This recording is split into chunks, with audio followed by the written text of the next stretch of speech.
Good morning students. Study with Preksha 5483 में आपका स्वागत है। आज की वीडियो एनएमएमएस के लिए परिमेय संख्याओं के ऊपर है। वैसे ये टॉपिक 6, 7, 8 सभी क्लासेस में है, लेकिन इसके ऊपर मैथ के लिए ये वीडियो बना रही हूँ। प्राकृतिक संख्याएं देखिए, ये सभी वीडियोस में है मेरी परिमेय संख्याओं में। प्राकृतिक संख्याएं, जो संख्याएं 1 से शुरू हों उसके बाद जहाँ मर्जी तक चलती रहें, वो हैं हमारी प्राकृतिक संख्याएं। जब हम इसमें ज़ीरो भी ऐड कर देते हैं तो ये बन जाती हैं पूर्ण संख्याएं। 0 से लेकर आगे 1 2 3 4 5 6 7 8 9 10। जब हम इसमें माइनस वाले भी ऐड कर देते हैं डिजिट, -1 -2 -3, तो ये बन जाते हैं हमारे पूर्णांक। माइनस में भी जहाँ मर्जी तक, ज़ीरो भी, और प्लस में भी जहाँ मर्जी तक। और जब हम इसमें भिन्न भी ऐड कर देते हैं 3/5, ठीक है, 2/6 मतलब 1/3, ठीक है, 3/8, कुछ भी हम इसमें ऐड कर दें तो ये बन जाती हैं हमारी परिमेय संख्याएं। तो आज का जो टॉपिक है वो है परिमेय संख्याओं के ऊपर। देखिए, प्राकृतिक संख्याएं 1 से शुरू हुई, आपको मैंने बता दिया प्राकृतिक संख्याएं 1 से शुरू होती हैं। पूर्ण संख्याएं, जब इसमें हम शून्य को भी सम्मिलित कर लेते हैं तो पूर्ण संख्याएं बन जाती हैं। उसके बाद है पूर्णांक, जब हम इसमें नेगेटिव वाले डिजिट भी ऐड कर लेते हैं। पूर्ण अंक, पूर्णांक नाम से ही पता चल रहा है, पूर्ण अंक, नेगेटिव वाले अक्षर भी ऐड कर लेते हैं तो बन जाते हैं हमारे पूर्णांक, ठीक है। और परिमेय संख्याएं, जब हम इसमें भिन्न भी ऐड कर लेते हैं तो बन जाते हैं परिमेय संख्याएं। आगे चलते हैं। सम संख्याएं जो 2 से विभाजित हो जाती हैं। विषम संख्याएं जो 2 से विभाजित नहीं होती। अभाज्य संख्याएं जो सिर्फ 1 पर और अपने पहाड़े पर जाती हैं। अभाज्य जैसे कि 17 है, वो आपके पास 1 पर जा रहा है और 17 पर जा रहा है, और किसी अक्षर पर वो डिवाइड नहीं होता। भाज्य संख्याएं जो 1 और स्वयं और उसके अतिरिक्त भी किसी ना किसी अक्षर पर चली जाती हैं, वो भाज्य संख्याएं हैं। जैसे कि 51 है आपका, वो एक भाज्य संख्या है। 1 पे जा रहा है, 17 पे जा रहा है, 3 पे जा रहा है और 51 पे जा रहा है, ठीक है, वो है आपका भाज्य अंक। उसके बाद है आपकी सह अभाज्य संख्याएं। सह अभाज्य होती हैं जो 1 के अतिरिक्त अन्य किसी पर नहीं जाती। जैसे कि आपका 5 हो गया, 3 हो गया, ये 1 पे जाएगा और 3 पे जाएगा, और 5 जो है 1 पे जाएगा और 5 पे जाएगा, तो इसमें कॉमन फैक्टर क्या है, 1 है। तो ऐसी संख्याओं को हम कहते हैं सह अभाज्य संख्याएं। उसके बाद है परिमेय संख्याएं, जिन्हें हम पी और क्यू के रूप में लिख सकते हैं, कि ऊपर जैसे 3 नीचे 5, पी और क्यू के रूप में हम इन्हें लिख सकते हैं। ऊपर वाला पी, नीचे वाला क्यू, ठीक है, पी और क्यू के रूप में हम इसे लिख सकते हैं। तो पी, 3 और 5 ये हमारी जो हैं रेशनल नंबर या परिमेय संख्याएं कहलाती हैं। अपरिमेय संख्याएं जिनमें क्यू जो है 0 हो ना हो, ठीक है, जिन्हें पी और क्यू के रूप में हम व्यक्त नहीं कर सकते, वो अपरिमेय संख्याएं हैं। उनका मान निश्चित नहीं होता, उनका मान बदलता है। जैसे 22/7 पाई का मान है, जिसकी वैल्यू जो है हम नहीं निकाल पाते। उसके बाद है वास्तविक संख्याएं, जिसमें परिमेय अपरिमेय दोनों आती हैं, वो वास्तविक संख्याएं हैं। अब आगे चलिए, इस पे क्वेश्चन शुरू हो गए हैं। सबसे छोटी अभाज्य संख्या कौन सी है? सबसे छोटी जो अभाज्य संख्या है वो 2 है। सबसे छोटी अभाज्य संख्या जो है हमारी वो 2 है, क्योंकि 1 को ना हम भाज्य मानते हैं ना ही अभाज्य। 0 सबसे छोटी पूर्ण संख्या है, 1 सबसे छोटी प्राकृतिक संख्या है, और 2 जो है वो सबसे छोटी अभाज्य संख्या है। इसके बाद अगले क्वेश्चन पर चलते हैं। अब उसने कहा है परिमेय संख्याओं 3/7 और 7/3 का जोड़ क्या होगा, कि हमने अगर 3/7 और 7/3 को जोड़ना हो तो हम कैसे जोड़ेंगे। देखिए बच्चों, इसमें हमें हर को बराबर करना है, या इसको 21 बना लेंगे और इसको भी हम 21 बना लेंगे। इसके नीचे वाले से इनको गुना कर देंगे, इसके नीचे वाले से इनको गुना कर देंगे।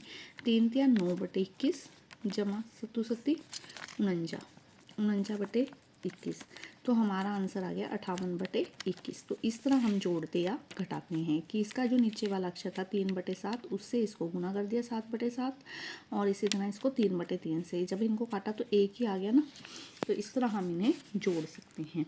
इसके बाद अगला क्वेश्चन है, उसने कहा है 5/11 को 17/22 से भाग देने पर क्या प्राप्त होगा। देखिए, भाग जब हमने देनी होती है तो हम उसे बटे में रख सकते हैं। तो 5/11 भाग हमने करनी है 17/22 से। तो भाग को जब हम उल्ट देंगे इसको, 5/11 गुना 22/17, 11 दूनी 22, 10/17 जो है वो हमारा आंसर आ गया है, 10/17। पीछे वाला अक्षर उलट जाता है। 4/5 और 5/6 में से कौन सी परिमेय संख्या बड़ी है। अब हमें निकालना है 4/5 बड़ा है या 5/6 बड़ा है। तो हम क्या करेंगे, इसके नीचे वाले से इसे गुना करेंगे। ठीक है, इसे हमने गुना कर लिया 6/6 से, और इसके नीचे वाले से इसको गुना करेंगे 5/5 से। ये आ गया हमारा 25/30, ये आ गया हमारा 24/30। 6 चौका 24, 6 पंजा 30, पंजू पंजा 25।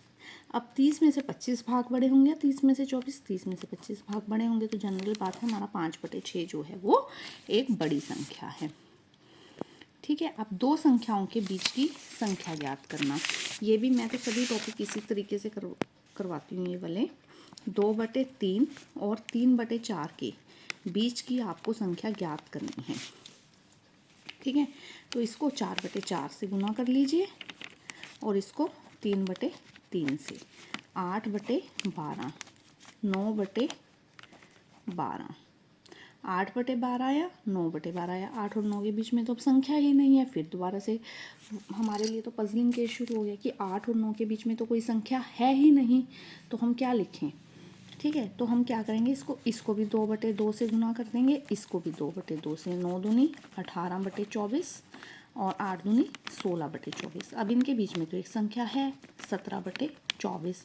तो हमारा राइट आंसर क्या आया, 17/24, जो इसके बीच में है 17/24। अब नेक्स्ट टॉपिक पर चलिए। विभाजितता की जांच करनी है हमें कि कोई संख्या किससे विभाजित होगी, किससे नहीं होगी। एक उदाहरण लिख लेते हैं। 5 6 यूं ही रफ, 7 4 3 2 5। अब हमें देखना है कि ये 2 से विभाजित होगा या नहीं होगा। 2 से देखने का सिंपल सा एक अक्षर है। आप लास्ट अक्षर देखिए, 2 4 6 8 0 हो, 2 के पहाड़े के लास्ट 2 4 6 8 या 0 अगर है तो वो 2 से विभाजित होगा, नहीं तो नहीं होगा, नहीं है तो नहीं होगा। ठीक है, 2 से। उसके बाद 4 से पीछे के 2 अक्षरों को भाग करके देख लीजिए। अगर पीछे के 2 अक्षर 4 से चले गए तो बाकी सारी रकम भी 4 से चली जाएगी। 25 को हमने 4 से विभाजित किया, 4 का 24 नहीं गया, तो ये 4 से भी विभाजित नहीं होगा। अब बात आई 8 से।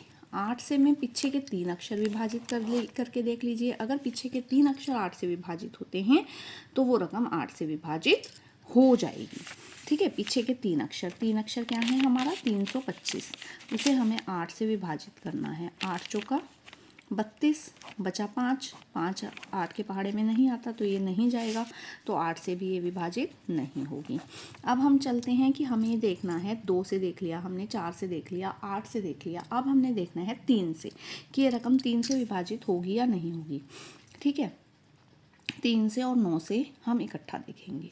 ठीक है, अब इसको देख लो। 6 और 5 11, 11 और 7 18, 18 और 4 19 20 21 22, 22 और 5 25 और 5 30, 31 32, 32 आ गया इसका जोड़, है ना। दोबारा देख लीजिए। 6 5 11 और 7 18 और 4 22 23 24 25, 25 और 7 32, इसको हमने जोड़ा तो आया 32। अब 32 3 के पहाड़े पे चला जाता है, नहीं जाता, तो ये 3 से भी विभाजित नहीं होगा। 9 से के पहाड़े पे चला जाता है, नहीं जाता, तो ये 9 से भी विभाजित नहीं होगा। 3 से भी पता चल गया, 9 से भी। अब 2 से भी नहीं जा रहा, 3 से भी नहीं जा रहा, तो ये 6 से भी नहीं जाएगा। 6 से भी पता चल गया। सिर्फ एक 7 का नहीं पता चलता, बाकी सबका पता चल जाता है। 6 से भी नहीं जाएगा, 2 से भी नहीं, 3 से भी नहीं, 4 से भी नहीं, 5 से यस, क्योंकि इसके पीछे 5 है तो ये 5 से चला जाएगा। हाँ, 5 से विभाजित हो जाएगा। और 10 से नहीं, क्योंकि पीछे 0 नहीं है तो ये 10 से विभाजित नहीं होगा। 5 से कोई अक्षर जाएगा अगर पीछे लास्ट इकाई का अंक 5 या 0, तो वो 5 से चला जाएगा। इसमें 5 है इसीलिए ये 5 से चला जाएगा। 10 से नहीं जाएगा, क्योंकि 10 में पीछे 0 होनी चाहिए, 10 से ये नहीं जाएगा। अब बचा 11।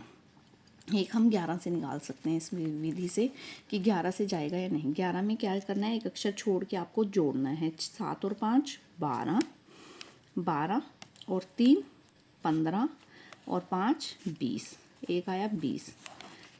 5 और 7 12, 13 14 15 और 5 20, 20 आ गया। 4 और 2 6 और 6 12, 20 में से 12 गए, 8 बचे। 8 11 के पहाड़े से चला जाता है, नहीं, तो ये 11 से भी नहीं जाएगा।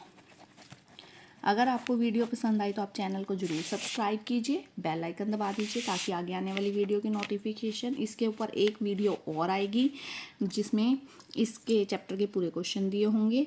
Please like share and subscribe.